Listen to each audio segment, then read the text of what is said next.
Sejam bem-vindos aqueles que neste momento, e uma vez mais, partilham da melhor das vontades para escutar um pouco sobre esta nova dissertação, que tem como base o tema a ciência da transmutação e daquilo que se pode designar como medicina universal. Isto sempre em abono da verdade. E a propósito, por via das minhas últimas gravações dos vídeos que estão patentes na YouTube, na internet em geral, devo dizer que alguém em privado particularmente me disse: doutor, o senhor parece que está zangado com o mundo e com as pessoas, está irado com alguma coisa em particular. Ora, em referência a esta pergunta, digamos, que de alguma forma, de certo modo, é um exame acerca daquilo que poderá ser entendido pela maioria das pessoas, não se trata de zanga particular ou coletiva, trata-se sim, em abono da verdade, de dizer aquilo que muitas vezes e ao longo dos anos talvez não tenha sido dito com toda a transparência e a segurança de quem já tem 60 anos de existência e que ainda, de alguma forma, se mantém neste planeta para, de alguma forma, também colaborar com as pessoas mais atentas e que mereçam, de certo modo, este meu dia-a-dia de proximidade e realmente de debate com todos os que, de alguma forma, também expressam a necessidade de estar comigo.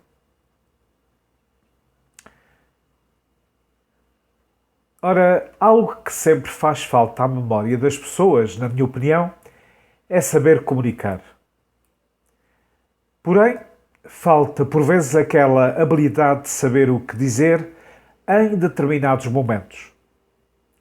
Muitas vezes, dependendo do que se fala, podem acontecer muitos desentendimentos. Por vezes, uma palavra mal colocada provoca briga entre as mais diversas pessoas que se gostam entre si. Entre as coisas que geram muita confusão está o famoso uso da verdade. A verdade deve ser dita em qualquer situação, não resta dúvida.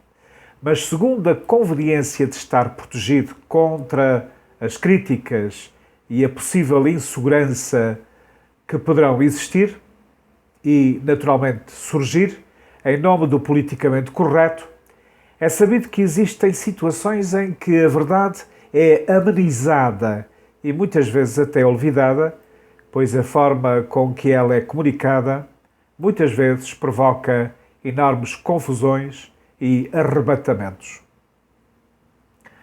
Todavia, entendo que o silêncio nunca foi tão inocente como sempre pretendeu demonstrar. Muito menos é a mudez absoluta ou total ou relativa ausência de sons. É a palavra muda, a expressão labial que não deixa falar, a boca fechada ou a voz que preferiu esconder-se para não dizer as verdades. Qual imparcialidade? Qual nada? O silêncio é muito mais perigoso do que qualquer pessoa pode imaginar. Quer queiram, quer não, ouso afirmar uma vez mais que o silêncio é estrategista, vai calma e pausadamente planeando ações que mais tarde, nem mesmo o silencioso, o que por enquanto não diz nada, poderá conter, uma vez que não sinaliza o que tenciona fazer, nem diz quais as armas que o utilizará para conseguir os seus sinistros e abomináveis, intentos.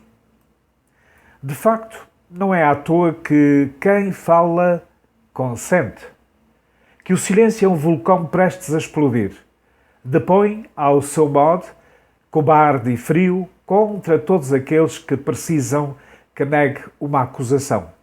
É, pois, do silêncio que nasce o sofrimento. Gostaria neste contexto, de lembrar uma extraordinária e importante frase de Albert Einstein.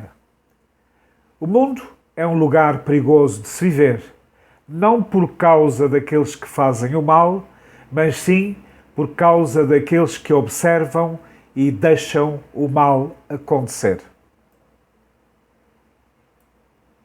De facto, atrevo-me a dizer-vos que viver é também perigoso. O mundo, da forma como está, é veloz, cruel e cheio de arestas. Aparentemente só está salvo quem está morto. Vivemos, de facto, e realmente num mundo de mentiras, de falsos sentimentos, de atitudes forçadas, de extrema hipocrisia. E tenho a impressão de que o mundo é montado e apresenta um roteiro quase que como um filme. Tem personagens que é pura ficção. É só uma impressão. Observo tudo ao meu redor com muita atenção e cada detalhe é considerado e refletido, e o que eu vejo? Bom, na maior parte das vezes, sorrisos fingidos eu verifico. Amores traídos. Gente pisando em gente. Um ar contaminado pela constante inveja. Todavia, e felizmente, o motivo da minha felicidade é que às vezes deparo-me com pessoas de verdade que olham nos olhos, são transparentes e sem mistérios. Elas são exatamente aquilo que mostram-se para mim. Estas pessoas de caráter admirável e de sentimentos puros não se deixam levar pela onda da falsa devoção e muito menos adulação. E o jeito é respirar fundo e ficar atento àqueles que realmente fazem a vida valer a pena. No meio desta minha reflexão, a todos oferecida com a mais absoluta fraternidade, não desejo terminar sem lembrar o grande Teofrastos Paracelso, que fala-nos sobre os mistérios do Tártaro. Pois bem, compreenda bem o espectador que o Tártaro que aqui refiro não é realmente o nativo da Tartária, que é uma república independente da Rússia, na bacia do médio rio Volga, cuja capital é a cidade de Kazan. Também não se trata do sal duplo cristalino e incolor, do potássio e antimónio, usado em farmácia como expectorante e purgante. Referimos-nos, isto sim, e que isto fique bem claro, àquilo que na mitologia grega antiga designa o lugar mais profundo dos infernos, ou seja, as infradimensões da natureza, isto é, o abismo onde Zeus aprisionou os titãs rebeldes. Trata-se, pois, da infradimensão da matéria. Explicando melhor, posso dizer que é a dimensão do universo onde a matéria é muito densa, muito mais densa do que a matéria existente no nosso mundo tridimensional. Pois bem, na ciência médica da odontologia, denomina-se tártaro às formações calcificadas e muito densas que se formam na arcada dentária das pessoas. Trata-se daquilo que os odontólogos chamam de odontolito, que são as incrustações calcárias que se formam sobre os dentes. É uma substância semelhante às crostas que se formam nas paredes das vasilhas de vinho, o sarro, que é também uma substância calcária denominada de cremor de tártaro, encontrada no suco de uvas e depositada, junto com a fermentação e outras matérias suspensas, em forma de crostas ou sedimentação vermelho pálido ou vermelho escuro em barris de vinho. Mas voltando ao nobre ensinamento de Paracelso, ensina ele, ainda hoje, para que todos saibam, que a única e exclusiva causa de doenças no ser humano é o tártaro, isto é, a ignorância, a falsa passividade, a languidez, a submissão, a deturpação e corrupção mental e intelectual. Quer dizer, por outras palavras, que é a única doença que mata o homem, é o tártaro de facto. Tenha ela o nome ou os sintomas que tiver, tudo se resume numa única palavra: tártaro ou ignorância. Pois bem, em abono da verdade, e tenho que assumir aqui mais uma vez, e que não seja a última, espero os senhores doutores ignorantes e muito ilustradíssimos eruditos formados e manufaturados em sério, ou em lotes, como queiram, pelas universidades da civilização ocidental, catalogaram uma quase infinita lista de doenças e patologias e, com a mais absoluta evidência, não são capazes de curar um simples resfriado, conforme disse muito bem o Dr. Drauzio Varela, que é um eminente oncologista brasileiro, numa recente reportagem no Fantástico, transmitida pela Rede Globo. Ora, são tantos os nomes de doenças, alguns chegam a ser impronunciáveis, até mesmo pelos técnicos que gaguejam ao pronunciá-los. Uma só doença desdobra-se em muitas, como, por exemplo, o reumatismo, que se desdobra numa vasta e numerosa família, isto é, artrite, artrose, gota, bursite, tendinite, bico de papagaio, etc., etc., etc. E tal por aí fora. Dependendo da parte do organismo onde manifesta-se, leva um nome diferente, com tratamentos diferentes, feitos por diferentes especialistas, pois nem sempre são, segundo os entendidos, da competência do reumatologista. Em nome da verdade, preciso dizer, lembrando aqui de novo para Celso, tudo isto é tártaro. A gota, a artrose, o bico de papagaio são, efetivamente, calcificações provocadas pelo ácido úrico que traz desequilíbrio e as ditas formações calcárias que não são nada mais, nada menos do que o mencionado tártaro. A cirrose é tártaro no fígado. O enfisema é tártaro nos pulmões, impedindo os seus movimentos e a suficiente respiração do dia a dia. A arteriosclerose é tártaro nas paredes das artérias. Os cálculos na vesícula biliar ou nos rins ou na bexiga urinária é tártaro. Ou será que alguém duvida e contesta tudo quanto eu acabei de referir? A diverticulite é tártaro, entupindo e petrificando os divertículos até à consequente paralisação intestinal. Enfim, toda e qualquer doença crónico-degenerativa é uma manifestação calcária, ou seja, é uma manifestação do tártaro.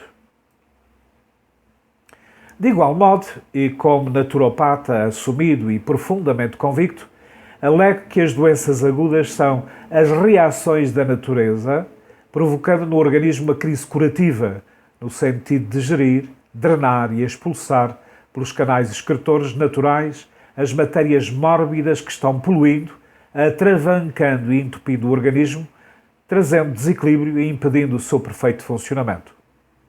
Portanto, no conceito da medicina holística, uma crise curativa não é doença, mas sim o esforço do organismo para desintoxicar-se, buscando assim o autoequilíbrio. Assim, todo o tratamento ministrado na terapia holística a um doente agudo visa catalisar o seu esforço ao autoequilíbrio.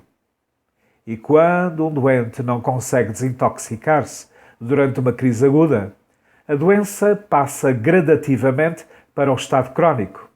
Mas a natureza é muito sábia e de períodos em períodos, ou seja, periodicamente, quando o organismo se encontra com bastante energia vital e, como se diz numa linguagem popular, as baterias estão carregadas, o ser interno diz: é hora de fazer limpeza na casa e jogar fora os entulhos.